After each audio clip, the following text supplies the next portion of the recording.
person, young man, Nitin Jamdar. My student. He's a student. Now he is a High Court judge. Of Mumbai High Court. So he's also become.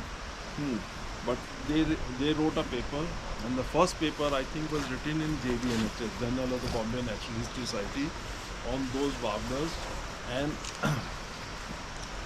the thing is that the similar species generally do not exist in the same area. Or they have some different, either the habitat or space-wise. But he found the first time in the world in this century that 8 species of warblers breed here. 8 species in the same area. This is the first time. So this sanctuary is very important from the scientific point of view also. It's And not although these warblers look very similar, you will not be able to identify one from the other, but they all have different calls. So the primary attraction between the male and the female is by calls. But he found that 8 species. This is the only, and there is another place in somewhere in South America where also 8 or 9 species occur together. So I am just giving the importance of this sanctuary. Right now we are in Overa Adu Wildlife Sanctuary. This is named after 2 villages, Overa and Aru. Overa is just down this hill, while we started uphill. That is Overa village. And this Nala, this stream is also Overa stream. It's a famous trout fish stream of Kashmir. And Adu is another village uphill.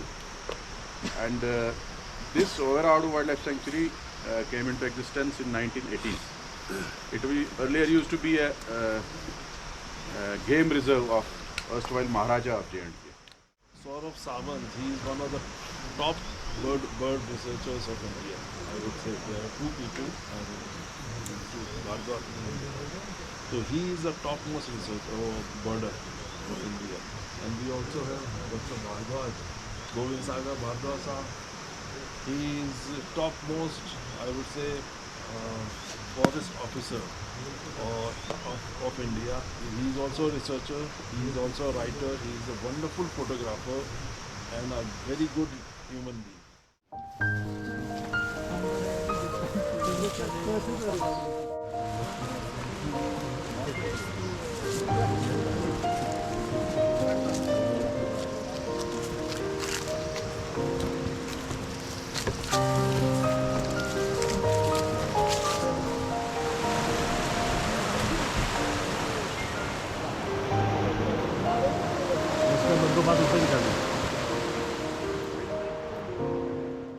देखते हैं और उसको pick करते हैं, तो उनकी वो नज़र और उनका जो पकड़ना होता है उसको इतना तेज़ होता है।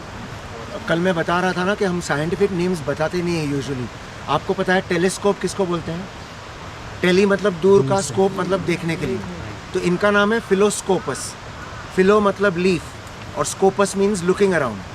तो देखते हैं वो लीव्स के आसपास कैसे क्या दिख मिलता है उनको। ये साइंटिफिक नेम्स के अंदर भी अपने को पता चलता है कि बर्ड की बिहेवियर क्या है, या क्या खाते हैं, या कभी कभी कहाँ रहते हैं, या किस पेड़ के ऊपर कहाँ पे बैठते हैं, ग्राउंड वाले हैं, कैसे हैं। ये साइंटिफिक नेम्स भी सब ग्रीक और लैटिन के उनके जो ओरिजिन रहते हैं वो उसके अंदर से हमें पता चलता है बर्ड्स के बारे में। तो जो जूलॉजी वाले लोग होते हैं उनको इनकी मीनिंग समझ में आते हैं। तो इस टेक्निक को कहते हैं लीफ ग्लीनिंग, GLEANING। बाकी तो वॉबलर्स और वो मिल जाते हैं, पर वुडपेकर्स आपको फॉरेस्ट ही आना पड़ता है। उससे पता चलता है कि यहाँ पे अच्छे बड़े पेड़ हैं जहाँ पे वो नेस्ट कर सकते हैं, जहाँ पे वो अपना खाना ढूंढ सकते हैं, क्योंकि उनको बड़े लंबे पेड़ चाहिए। तो वो क्या करते हैं वुडपेकर्स, वो बाकी पंछी जो होते हैं उनको सारी जो उंगलियाँ होती हैं 3 होती हैं आगे होती हैं, 1 पीछे होता है। इनको 2 आगे 2 पीछे होते हैं। क्यों? क्योंकि ये ऐसे चढ़ते हैं, 1-2 उसका सहारा लेके सीधा चढ़ते हैं पेड़ के ऊपर, तो उससे उनको हेल्प होती है। और उनकी टेल भी अलग होती है जिससे उनको पेड़ पे चढ़ने में आसानी होती है। अलग अलग प्रकार के उनके अंदर अडेप्टेशंस होते हैं। ये एक प्राणी के अंदर भी अगर आप अडेप्टेशंस ढूंढने को जाओ तो तकरीबन 1000 जितने अडेप्टेशंस मिलेंगे आपको। Colour, size, beak.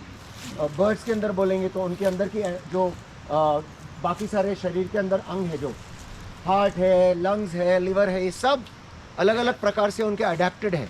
किसके लिए? उड़ने के लिए, खाने के लिए, ब्रीडिंग करने के लिए, कॉल करने के लिए, ये सब के लिए उनके शरीर के अंदर अडेप्टेशन है। प्लांट्स के अंदर भी अडेप्टेशन है। ये लीफ ऐसे क्यों है? तो ये आप अगर आप पढ़ने को जाएंगे अडेप्टेशन के बारे में, एक एनिमल के बारे में आप एक पूरी किताब लिख सकते हैं अडेप्टेशन के।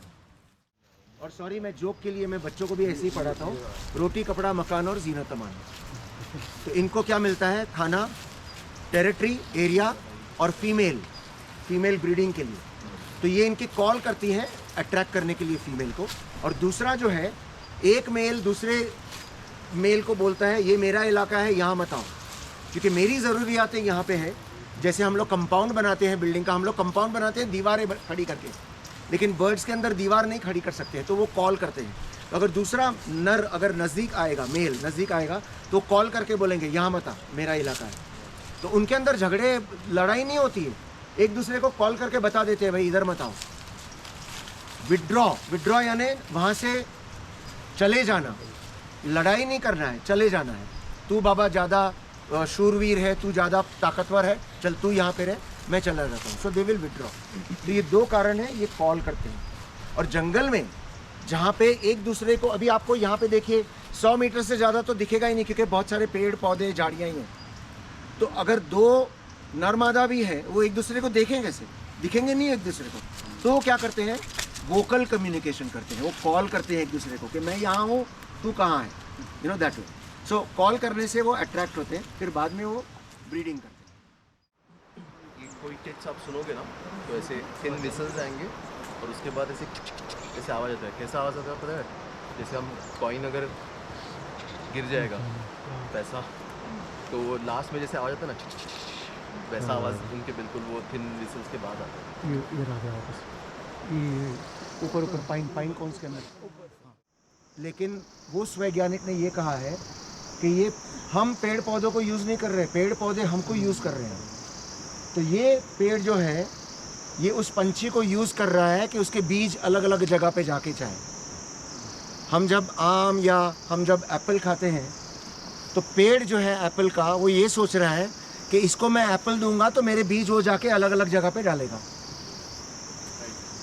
उनको दिमाग नहीं है, पेड़ पौधों को दिमाग नहीं है, हम ये सोचते हैं।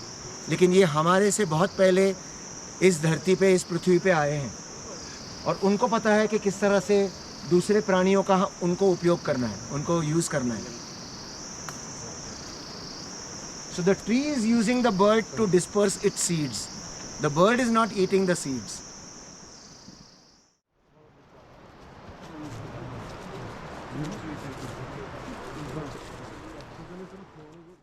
पाइन का कैसे होता है? क्रेविसेस होते हैं ना उसकी स्टेम पे, जिसकी खाल होती है, तो ऐसे ऐसे ऐसे ऐसे बहुत सारे उसमें गैप्स होते हैं।